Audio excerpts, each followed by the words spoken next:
So dream, dream, dream, dream, dream. Then what? Dream, dream, dream. Then do. And then feel. And then think. And then do. And then dream. And then think. And then feel. And then do. Then dream. Then think. Then feel. And do. All together. Dream. Then think. Then feel. Then do. Sound easy? Well, tell your faces. Because we've got some purification to do, huh? So what if today was the day you waited your whole life for? Like today, what if you spontaneously stopped believing it? What would that be like? Would that be all right? So we'll practice. Your dog is blue. What kind of effect did that have on you? Anybody disturbed by that thought? One's disturbed. He's probably had a blue dog somewhere along the way. Just notice you had a thought and you were not disturbed by it. What would that be like? Then some of you were like, maybe I'll get a blue dog. Where would I get a blue dog? What's she talking about? Do you have a blue dog? Do you have a blue dog? And then some of you are like, there's no such thing as a blue dog. I mean, wake up, lady. Loco. So just notice the allure to come in there and start evaluating, theorizing, evaluating, making up stuff, interpret something. Then you got to prove how wrong Martha Creek is. Like, who invited her? That's the dumbest thing I've ever heard. Like, everybody pull out your dog, show her the picture, and show her there's no blue dog. So, hi-ho, off to hell we go. So, what if today you stopped believing the thoughts? If you claimed your innate, inherent power for that. That I am the seat of consciousness, I am an observer of this, and I can tell the difference between the thought and me. I can tell the thought between being the disturbed and a disturbance. But oh, the allure to be the disturbed. So lead me not into the temptation of mind, for it is hellish. Only if I believe it. Deliver me from believing it, for there is the power, there is a potential, there is a possibility, there is the seat of consciousness where I can sit and allow all thoughts to be as they are. They're going to anyway. And that all feelings then have a place, because feelings then are effects of the thoughts. So, what if we swing wide the door to this? Sound easy? Let's try another one. You have ugly green hair.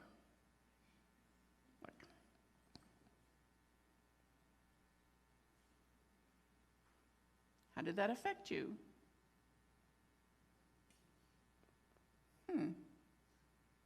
So I didn't believe it. Some of you checked to see. I see you checking. Your hair could have got green after you got here. It's like, oh, it didn't affect me. Like, oh, there's potential here. So Saturn has rings around it. Who wants rings around Saturn? I mean, really, who voted? I don't like it a bit. I'm going to sign a petition and we'll pass it around. And if you agree with me, if you can get together, we'll get mad enough and righteous enough and determined enough and passionate enough, and we'll sign a petition and we'll get the rings off of Saturn. Who's in? See, it's pure insanity. And we're just a thought away from it.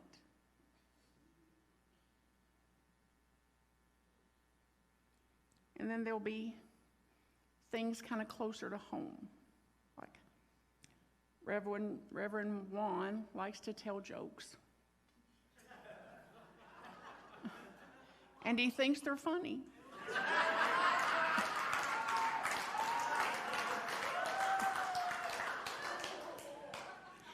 And then see, we're in the spectrum of this. Because then there's some of us that adore him and his preciousness. Like the precious little thing thinks his jokes are funny. Like that. Like I adore that. And then the other polarity of it is somebody going to tell him? Like, will they ever evaluate him? I mean, how long is this going to go on? Do I have to bear this every single Sunday for the rest of my life? So this is the spectrum. This is what we're dealing with. So get a sense if after today we magically maybe or transformationally could just lean toward adoration instead of hatefulness. And to the degree, yes, and to the degree I'm able to do that with my own parts, I'll be able to do that with one. The kinder I am to my parts, I'll be able to express. I'll be able to demonstrate that. I'll be able to be and express what I want the world to be. So then I won't be so clever anymore to think, oh, I'll go out and change the world. It's like, how has that worked out? Versus I'm wise enough now to know there's one place for change. Guess where? In the seat of my consciousness. And taking responsibility for the activity of the mind, the flow of the thoughts, the flow of the feelings, and how I'm being with them, and to be with them differently,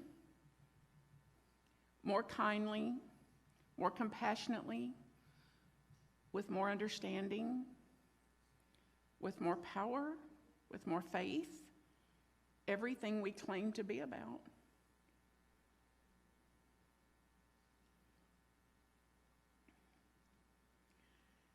And then we have weather. Like, who can bear it? It's just so hot. It's just hot all the time. I'm just sick of it. I'm just sick of how hot it is. How was your week? Oh, just hot. Just hot. Like, miserable. Misery. Like, how miserable are you? And if you don't have breast, I don't want to hear a thing about how miserable you are, because you don't know a thing about breast sweat. Like, I mean, what all is going on under there? Like, you need a towel just for that. You need another device, another layer of clothing, like to clean all that up. Then it's like, oh, you got to keep them high and dry. It's like, again, hopeless. Hopeless. If you aren't laughing, then you don't have a breast sweat issue yet. So get a sense of this. Like, we're looking at where can I start with this? If I could just start with we'll get into some quotes here in a minute from this book that I'll be in this workshop about this afternoon with all of you who have suffered just enough, called Untethered Living. Untethered Living, that says, let's start with some low-hanging fruit. Let's start with where we can. So then today, like I'm going to see she's crazy. This Creek woman's crazy, like you can tell. But I'm going to give it a go. I'm just going to stop talking about weather and see if it kills me. So they'll say, how's the weather, Pam? You're like, I don't know a thing about it. There's rings around Saturn, too. Like, well, are you just miserable in the heat? It's like, sometimes. Is something wrong with you? Are you meditating again? Like, what's wrong with you? Like, I'm trying to get you to collude with my misery. It's like, I know, I'm just attempting to do it differently. I'm attempting not to burn off my vital life force complaining about things I cannot do a darn thing about. And then I'll have some vital life force for compassionate response, for creative activity, for dreaming, thinking, feeling, and doing towards something that is a goal of mine that I want to be and become, instead of recreating more of what's been handed down, what we've innocently adapted to. So then we'll start also with how much we're going to dredge the past. So it's important to dredge the past in meditation, in purification practices, with a mentor, with a therapist, for a therapy. So there's a way to go into the past and take a look at it. And in doing those, we would do so sanely to know that whatever my hurts are from the past are the cause of the way I'm reacting to now. So I'd be more compassionate with it, instead of like, I gotta whip them in shape. It's like, well, no, that makes them more activated usually, more uncared for. So instead, I'm going to dredge the past with a coach or a counselor, or in prayer or meditation. I'm going to care for the hurts of my past, and I'm going to quit poisoning myself with the past. So imagine you go into a restaurant, and whatever food you order, you eat, and it actually makes you sick. You become sick from eating it. It poisoned you. The food poisoned you.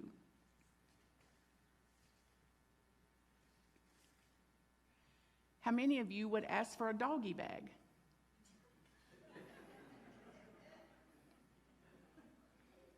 Like, it poisoned me, but I'm going to take this with me. I'll try it again tonight. I'll drink some water and kind of flush out my system, and then I'll eat the rest of this. It's like we wouldn't poison ourselves again, consciously. So let's do our darndest then, not to do that by dipping back in the past for another bite of it, without a space holder, without somebody that can take us into our past and create and hold a safe space for us to do the work that we need to do in relationship to those hurts, in relationship to those traumas, in relationships to those losses that get us on a more solid ground, not sicker than we've been made by them. So be aware that the mind, the part that you hear, is full of wanting. Have you noticed? It wants, and actually believes it needs things it doesn't have. It has very strong preferences, shoulds. And to the degree that we can meet that wants, needs, shoulds energy more compassionately, our healing is possible if we go into these parts that wants and needs and shoulds and shouldn'ts and hold them for healing. The opposite of what many of us have done, to suppress them, depress them, deny them, push them down, push them away, call their names, be at war with them. So if you understood all of those parts are looking to be comfortable, they're looking for someone to protect it, what we didn't get back there. Someone to give it a sense of belonging, a sense of safety, a safe, more unconditionally loving presence. So whatever is tormenting us is our mentor. Our tormenting is our mentor. Because until I pull up a seat, every mystic has told us this. Every mystic has said, swing wide the door. Life is a guest house. It will sweep you clean over and over and over again. So mystics don't argue or contend to know what's best. So get a sense of that. If just now we're looking at what I can practice today, even before you leave here, because some of us enlightened ones will cross you before you can get off the premises. Because we will mirror to you a part of you that you're not okay with yet.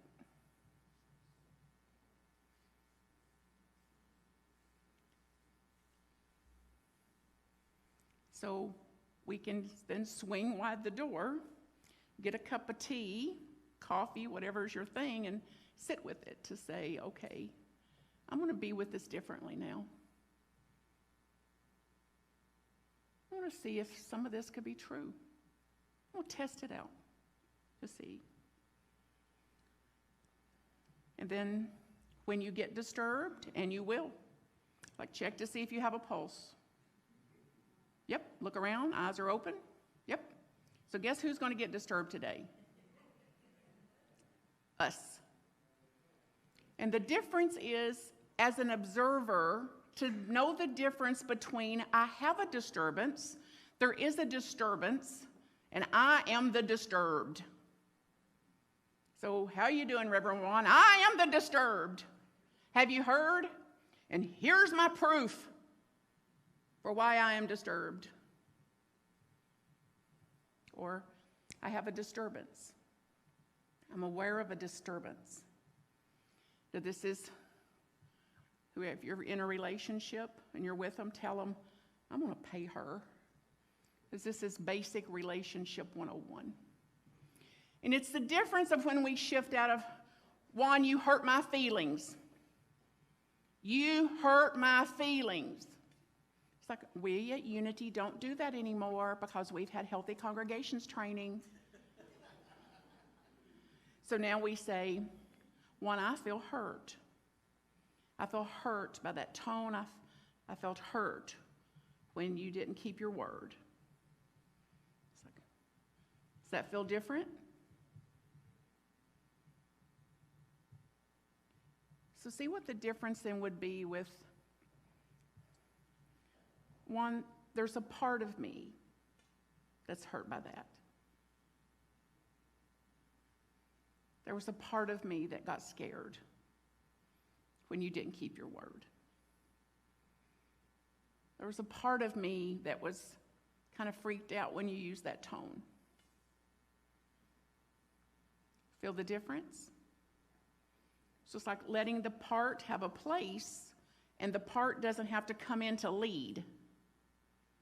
Like it's included, and I'm in a seat of consciousness with a high self, a higher consciousness also online. So the hurt part is online, and I'm online with it.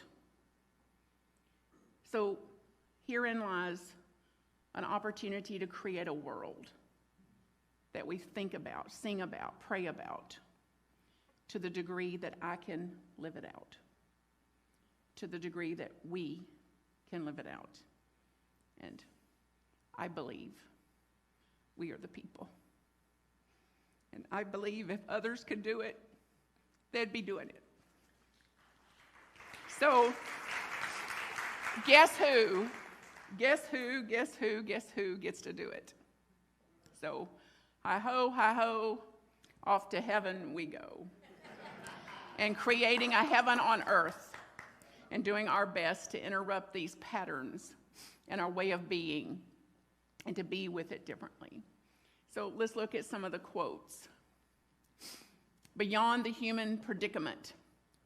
There is nothing more important to true growth than realizing that you are not the voice of the mind. You're not the thoughts. Have you heard this before? I am not the thoughts. I'm the observer of the thoughts. So the thoughts come. And then to the degree that I can make room for all of them, when the thought comes in, if he does that one more time, I'm going to kick him in the shin. Like I'll have all my high self online with that thought, and I won't kick him. And then I'll look at my desire to kick him is how I've been treating that part of myself. A part of me that I've disowned, made wrong. So my desire to kick externally, my desire to kick another is mirroring back to me how I've been treating that part of myself. Next quote. When a problem is disturbing you, stop asking, what should I do about it? And ask, what part of me is being disturbed by this? There's a part of me. The protector part, the maximizer part, the overachiever part, the scared part, the I can't trust her part. What part of me is disturbed by this? And that's a much better question, because then you won't try to change the rings around Saturn. Next one. Do not let anything happen in life be so important enough that you're willing to close your heart over it. So whatever happened, happened. And I may never understand this. I may never get what this was all about or why that had to happen. I accept that. I accept I can't understand what I don't understand. And I'm responsible for my own heart and the atlas of my own heart. So I'm not going to let even what happened and the hurts close my heart down permanently. It'll close, then I work with it, it expands. It'll close again, it'll get hurt, then I will care for it and work, and it opens again. So we accept the flow of the heart. It's in and out, and closed and open. And that is the law, the way of it. So to say I want my heart open all the time would be no different than saying I only want to inhale. Like, I'm not into those exhales. It's like, well, guess what? Inhale, exhale. Open, close. Next slide. The truth is that life will unfold in accordance with forces far outside of your control, regardless of what you think about it, regardless of what you feel about it, regardless of how you interpret it. May this be our liberation today. May this be our freedom. Next slide. We're constantly trying to hold it all together. If you really want to see why you do things, don't do them. And watch what happens. This is the fast track So we'll be spending some time this afternoon getting a solid foundation for this. We plant the seeds that will one day grow. This is an adaptation of a reading. We water the seeds already planted, knowing that they hold future promise. We lay foundations that need development, foundations that need to be cared for, further development. We cannot do everything. And there's a sense of liberation in knowing this. I don't have to do everything. This enables us, though, to do something, and to do something well. It will be incomplete, and it's a beginning and a step along the way for an opportunity for God's grace to enter these parts and to do what we couldn't do, to do the rest. We may never see the end results, and that is the difference between master builders and workers. We are workers. We're workers. We're workers, not master builders. We're ministers, not messiahs. We can do something. We're prophets of a future that's not our own. We got some work to do today. So yesterday I was clever and thought I could change the world. Today I'm wise, and I work on the parts that can be changed. It's a full-time job. Blessings to you in your journey. Yeah. Thank you for visiting our YouTube channel. We post new videos every week to keep you positive, present, and inspired to your divinity. So now please click on the subscribe button below and hit the notification bell. Remember to share this with your friends and family. We love you, we behold the Christ in you, and we see you doing great things.